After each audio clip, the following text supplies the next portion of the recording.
What's up, everybody? So today's video is going to be about weapons training and basic military training. It's a beautiful day outside. I got Florida Georgia Line playing for you guys. So this video is basically directed towards the people who have not gone to basic training yet. What? Sorry, that's my puppy. He's whining right now. Oh! What is it? So, anyway. Sorry about that. This isn't about you. This video's about them. Stop. No, I what? Well, I just fed you. I just fed you. What do you want? No. Nope. Having attitude's not gonna get you anywhere. You wanna come up here? Come here. This is Maverick. He is Labrador Retriever. And I got him around August of this year, so he's still a puppy. He's about 3 months old now. He was born July. But anyway, back to the video. Weapons training. So you're going to be trained on the M16, and if you're unaware of, or if you already have, the AR-15, which is the civilian version of that, is basically the same exact gun. So even if you don't have an AR-15 and you're going to basic training, say you've never shot before like me, it's still a good idea to see what one looks like, how to take it apart, and what you're going to be doing, and what you're going to be shooting at, etc. So, to give it a breakdown, this is my AR-15. This is what one looks like. I mean, it looks exactly like the one that's in basic training. So, back sight, or rear sight, front sight. This is muzzle, barrel, upper receiver, all of this, your grip. So in basic training, you're going to get a training weapon. You're going to get one that's got blue hand grips right here and a blue buttstock. And there's no firing pin inside, so you can't even fire it. It's only for training purposes, like for entry controller duty, which I can make another video about entry controller duty if you guys want. So this weapon is so simple to take apart. Because it's designed for the Army. And the reason why it's so simple to take apart, I mean, all jokes aside, the reason why it's so simple to take apart is because if you're in battle and you're in a firefight and your gun jams, it's designed to be taken apart, to be cleaned, and get you back in the fight as soon as possible.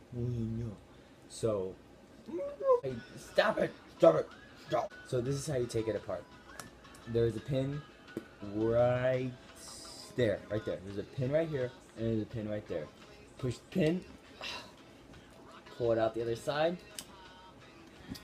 push the other pin in, where is it? Bam, push it in, pull it out the other side, your gun breaks apart in two. This part, don't really have to worry about that. So it breaks apart into two. And then the bolt carrier group comes right out. So, sorry, it's all lubed up. But this is the firing pin, which is everything in there. Stop! Don't lick that. So this is the firing pin. This is what, makes the gun go bang. Basically, that breaks down a little bit more, but you're going to learn about that in basic training and how to do that and whatnot. But I just wanted to give you guys how it all really works. How it all works, and basically more designed on what you're going to be doing with your weapon. What you're really going to be doing with your weapon.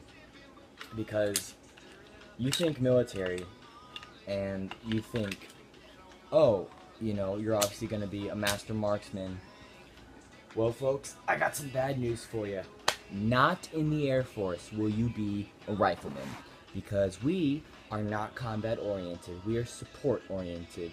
The only people that actually fight are pilots and people that are like TAC Ps, which they don't even fight really, and the combat airmen. But everyone else is basically support. The only reason you get trained on this is so if we go to war and we need troops on the ground, you know what you're doing. So from day one, you get your trainer weapon, which is exactly like that, except there's no firing pin, and it's got the blue on it, just like I told you, and it's got a strap. So the whole, up until 5th week, which is your deployed environment, which is Beast Week, that's where you live in a tent, you sleep on a cot, all that fun stuff. You get, you have to carry it around with you when you're doing entry controller duty, practice taking it apart. So, I mean, really, there's nothing to worry about, and there's, not much to it.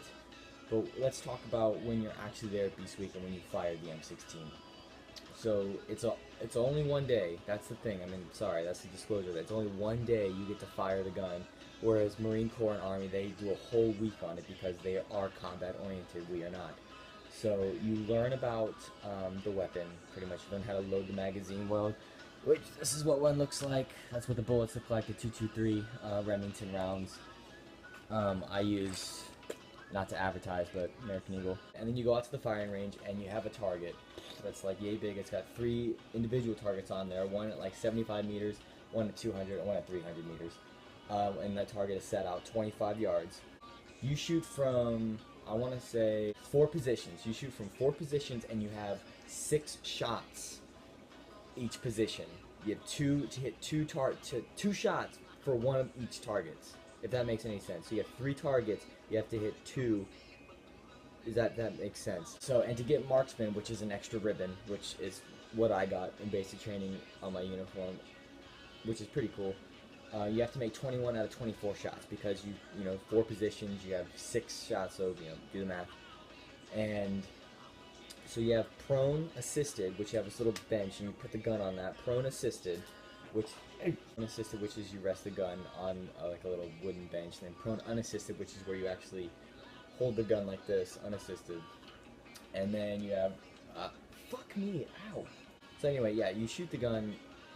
I mean, there's really even no point in me making this video, to be honest. Like, you're gonna learn about it while you're there. I just wanted to show you my dog. Like I said, just if you guys have any questions, just ask me. I mean, I'm more than happy to explain in further detail. He's, ow! Ow! Don't do that! Pretty much weapons training. So I highly recommend you getting an AR-15, especially before the election, not to promote or put down any other candidate. Some might say that one of the candidates might want to infringe on your Second Amendment right to bear arms. So you might want to get one now while you still can. Well, until next time, I'll see you later.